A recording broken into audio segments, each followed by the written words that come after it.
Welcome to part 2 of 3 of the Adaptive Mentorship for Dietetic Practice Training videos. This segment will focus on the adaptive response, or the A grid. In this slide, you'll see the preceptor's adaptive grid, or it's known as the A grid. The grid is laid out the same as the student D grid. The levels of task and support are inverse to the student's level of competence and confidence. As a preceptor, your role is to mentor using an adaptive response. When the student indicates where he or she is on the D level grid, then you try and match the needed levels of task and support. If the student has indicated they are at a D1 of low competence and high confidence, then the preceptor responds with high task, so lots of telling, direction, and demonstrating, and low support because the student does not feel they require the support at this time. The focus of the preceptor is to demonstrate skills.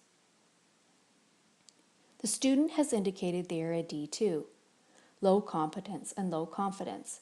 The preceptor then responds with high task, so doing lots of telling and demonstrating, but also providing a lot of support. So they're providing feedback, noticing when the students are doing well, etc. The student has indicated they are a D3, so both high competence but low confidence. The preceptor responds with low task, so less demonstrating and telling, but continuing to offer support in an effort to help the student gain confidence. A3 is a place where a preceptor can make a very big impact on the confidence level of the student. At this stage, it is easy to allow a student to go off on their own because they're highly competent, but because they're not feeling confident, this can impact decision making and could make him or her hesitate as a professional.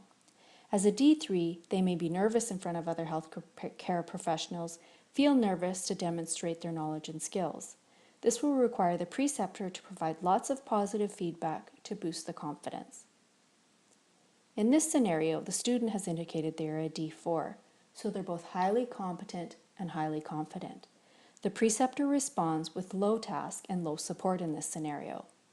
It is important to remember that low task and low support doesn't mean no task and no support, because it can be tempting when you're really busy to allow a highly confident and competent student to go off on their own. However, they will still need some feedback and opportunities to discuss and reflect how they're doing. The next segment will focus on application of the adaptive mentorship model.